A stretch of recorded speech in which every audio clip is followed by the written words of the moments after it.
사도행전 9장.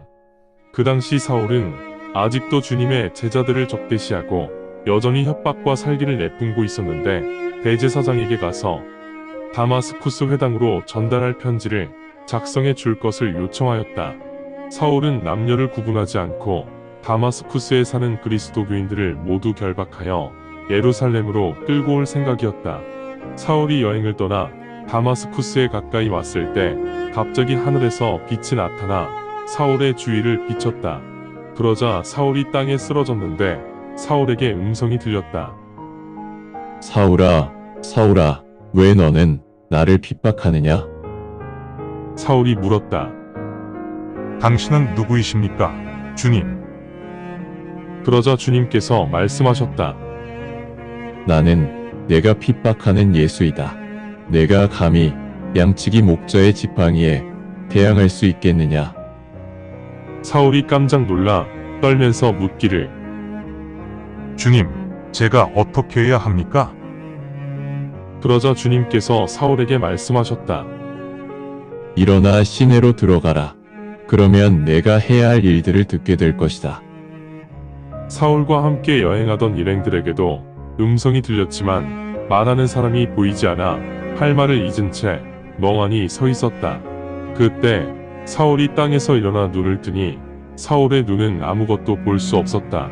같이 가던 일행들이 사울의 손을 잡고 다마스쿠스로 데리고 갔다. 사울은 3일 동안 시력을 잃은 채 먹지도 마시지도 않았다. 그 당시 다마스쿠스에는 아나니아라는 이름을 가진 제자가 있었다. 주님께서 그의 환상에 나타나셔서 말씀하셨다. 아나니아, 그러자 아나니아가 여기 있습니다, 주님. 하였다. 주님께서 아나니아에게 말씀하셨다. 일어나서 고든길이라 부르는 거리에 있는 유다의 집에 들어가라. 그곳에서 다섯 출신이며 이름이 사울인 자를 찾아라. 보라, 그가 지금 기도하고 있다. 아나니아라는 이름을 가진 남자가 들어와 시력을 잃은 사울 자신에게 안수를 하자 자신의 시력이 회복되는 것을 사울이 환상을 통해 이미 보았다. 그러자 아나니아가 답하기를. 주님, 제가 이 사람에 대해서는 여러 사람들로부터 소문을 들었습니다. 이 자가 예루살렘에 있는 주님의 성도들을 아주 심하게 박해하였다는 소문을 들었습니다. 또한 그 자가 수제사장들로부터 권한을 위임받아 주님의 이름을 부르는 성도들 모두를 체포하려고 이곳에 왔습니다. 그러자 주님께서 아나니아에게 말씀하셨다. 가라, 그 사람은 내가 택한 그릇이다. 이방인들과 왕들과 이스라엘 자손들에게 내 복음을 선포하는 사역을 그가 감당할 것이다. 내 복음 때문에 사울이 얼마나 많은 고난을 당할 것인지 내가 사울에게 보여줄 것이다. 아나니아는 곧장 그곳으로 가서 그 집으로 들어갔다. 그리고 사울에게 안수를 하며 말하였다. 사울 형제여, 당신이 여기 오던 길에 나타나셨던 주 예수님께서 당신의 시력을 회복시키시고 당신에게 성령이 충만케 하기 위해 나를 보내셨습니다. 그 순간 사울의 눈에서 비늘 같은 물질이 떨어졌고 그는 시력을 바로 회복하였기에 일어나 세례를 받았다. 사울은 음식을 먹고 다시 강건해진 후 다마스쿠스에 있는 제자들과 함께 며칠을 보냈다. 사울은 곧바로 회당에서 그리스도가 하나님의 아들이심을 선포하였으며 사울의 말을 들은 사람들 모두가 당혹해하며 말하기를. 이 사람이 예루살렘에서 예수 이름을 부르는 사람들을 모두 죽인 그 사람 아닙니까?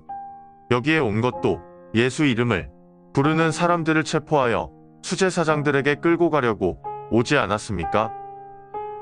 그러자 사울이 더욱더 담대하게 선포하였고 그분 예수님이 그리스도이심을 입증함으로써 다마스쿠스에 거주하는 유대인들을 당혹하게 만들었다.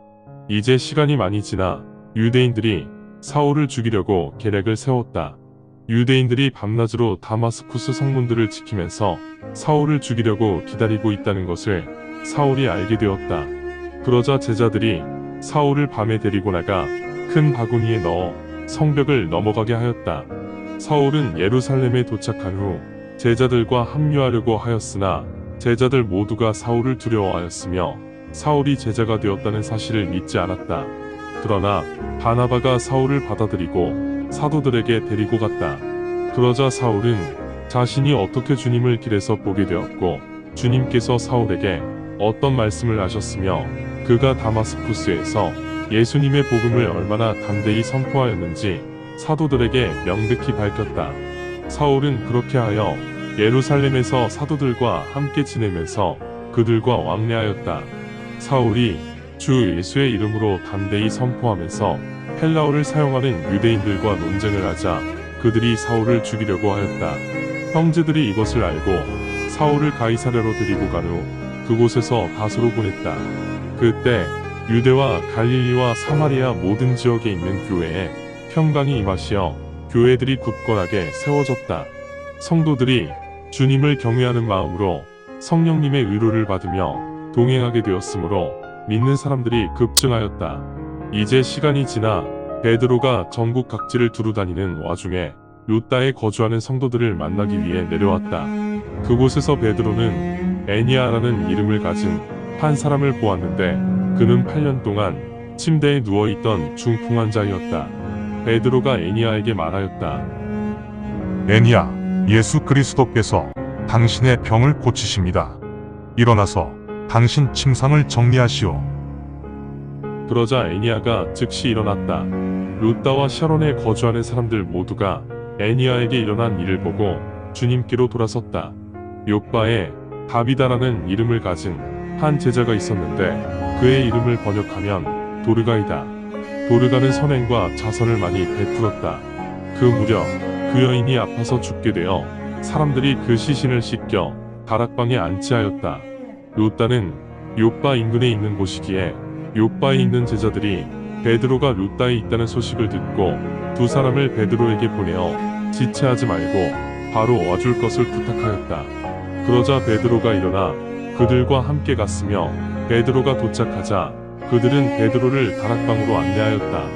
모든 과부들이 베드로 옆에 서서 슬피 울면서 도르가가 생전에 그들과 같이 있을 때 만들었던 겉옷과 옷가지들을 베드로에게 보여주었다. 베드로는 그들을 모두 밖으로 나가게 한 후 무릎을 꿇고 기도를 한 후 시신을 향해 돌아서서 말하였다. 다비다야, 일어나라. 그러자 그녀가 눈을 뜨고 그를 마주보며 앉았다. 베드로가 그녀에게 손을 내밀어 일으켜 세우고 성도들과 과부들을 부른 후 그들에게 그녀가 살아있음을 보여주었다. 이 소식이 요바 전체에 알려지면서 많은 사람들이 주님을 믿게 되었다. 그렇게 하여 베드로는 피역 기술자 시몬과 함께 요바에서 오래 머물렀다. 사도행전 10장. 고넬료라 부르는 사람이 가이사라에 있었다.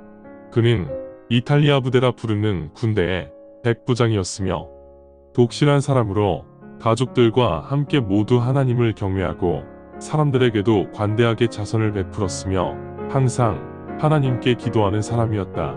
그날 9시경에 고넬료가 선명하게 환상을 보았는데 환상에서 하나님의 천사가 내려와 고넬료에게 말하기를 고넬료요? 고넬료가 천사를 보자 두려워하며 말하기를 무슨 일입니까, 주님? 그러자 천사가 고넬료에게 말하였다. 내 기도와 선행이 하늘에 알려져 하나님 앞에서 기록되었다. 이제 요바의 사람을 보내어 성이 베드로인 시몬을 찾아라. 베드로는 피역 기술자 시몬과 함께 바닷가에 있는 집에서 기숙하고 있다. 베드로가 내게 무슨 일을 해야 할지 말해줄 것이다. 천사가 고넬료에게 이 말을 하고 떠나자 고넬료는 집안일을 보는 하인들 중 2명을 고르고 그동안 그를 꾸준히 섬기던 부하들 중 독실한 부하 1명을 고른 후 그들을 불렀다. 고넬료가 그들에게 천사가 말한 것을 모두 설명한 후 그들을 요바로 보냈다. 그 다음날 그들이 거의 요바 도심에 다 왔을 무렵 베드로가 기도하려고 지붕으로 올라갔는데 그때가 6시경이었다. 베드로가 어디 가져 식사를 하려고 하자 사람들이 음식을 준비하던 중이었다. 그때 베드로는 무아지경에 빠져 있었는데 하늘이 열리고 네모퉁이가 묶여있는 커다란 천으로 된 물체를 보았고 그것이 베드로에게 내려와 땅에 멈추어 섰다. 그 물체 안에는 이 땅의 모든 4발 달린 동물과 야생짐승과 기어다니는 것들과 공중의 새들이 들어있었다. 그때 베드로에게 음성이 들렸다. 베드로야 일어나라. 이것들을 죽여서 먹어라. 그러자 베드로가 말하기를 아닙니다, 주님. 저는 세속적이거나 부정한 것은 먹어본 적이 없습니다. 그 음성이 베드로에게 다시 두 번째로 말하였다. 하나님께서 정결하게 하신 것을 내가 세속적인 것이라 하면 아니 된다. 이 말씀이 3번 반복되었다. 그리고 그 물체는 다시 하늘로 올라갔다. 이제 베드로는 그가 본 이 환상이 무엇을 의미하는지 곰곰이 생각하고 있었는데 그때 고넬료가 보낸 사람들이 시몬의 집을 찾아와 문 앞에 서 있었다. 그들이 성이 베드로이고 이름이 시몬이라는 분이 그 집에 기숙하고 있는지 물었다. 베드로가 그 환상에 대해 묵상하고 있을 때 성령님께서 베드로에게 말씀하셨다. 보라, 세 사람이 너를 찾고 있다. 그러니 일어나 내려가서 의심하지 말고 그들과 함께 가거라. 내가 그들을 보냈다. 그러자 베드로는 내려가 고넬료가 보낸 사람들에게 말하였다. 네, 제가 당신들이 찾고 있는 그 사람입니다. 무슨 일로 오셨습니까? 그들이 말하기를 백부장 고넬료는 공의로운 분이며 하나님을 경외하고 유대인 민족 가운데 평판이 좋은 분인데 거룩한 천사가 그분께 신성한 소명을 주셨습니다. 그 소명은 당신을 그분의 집으로 초대하여 당신에게서 말씀을 듣는 것입니다. 그러자 베드로는 그들을 들어오게 하여 그 집에서 밤을 보내게 한 후 그 다음날 그들과 함께 욥과 형제들 몇 명을 데리고 함께 길을 떠났다. 다음날 그들은 가이사랴에 도착하였다. 그 무렵 고넬료는 친지들과 가까운 친구들을 모두 불러 함께 기다리고 있었다. 베드로가 들어오자 고넬료는 베드로를 보고 베드로의 발에 엎드려 경배하였다. 그러자 베드로가 고넬료를 일으켜 세우며 말하기를 일어나세요. 나는 그저 한 인간일 뿐입니다. 하였다. 베드로가 고넬료와 대화를 나누며 안으로 들어가 보니 많은 사람들이 모여 있었다. 그때 베드로가 그들에게 말하였다. 유대인이 다른 민족과 같이 지내거나 방문하는 것이 율법에 어긋난다는 것을 여러분도 알고 있을 것입니다. 그러나 다른 민족들을 세속적이거나 부정한 민족으로 말하면 아니 된다는 것을 하나님께서 제게 보여주셨습니다. 그래서 나는 부름을 받자마자 아무 거부감 없이 이렇게 왔습니다. 그런데 당신들이 무슨 일로 나를 불렀습니까? 그러자 고넬료가 답하기를 4일 전부터 지금까지 제가 금식하는 중입니다. 9시경 집에서 기도를 하던 중 한 사람이 빛나는 옷을 입고 제 앞에 서 있는 것을 보았는데 그분이 말씀하시기를 고넬료야, 하나님께 내 기도가 들렸고 내 선행이 기록되었다. 그러므로 욥바의 사람을 보내어 베드로라는 성을 가진 시몬을 그곳에서 찾아라. 그 사람은 피역 기술자 시몬의 집에 기숙하고 있으며 그 집은 바닷가에 있다. 베드로가 오면 그가 내게 말해줄 것이다. 그래서 당신에게 사람을 즉시 보내어 지금 여기에 오시게 되었습니다. 이제 우리 모두 주님 앞에 모여 하나님께서 당신에게 명하신 모든 것들을 듣기 원합니다. 그러자 베드로가 입을 열어 말하기를 하나님은 진실로 공평하시다는 것을 이제 제가 알게 되었습니다. 하나님께서는 하나님을 경외하며 공의롭게 행동하는 민족들은 모두 받아들이십니다. 하나님께서 예수 그리스도를 통해 평강을 선포하신 후 이스라엘 자손에게 주신 말씀은 하나님은 모든 사람의 주님이시다 입니다.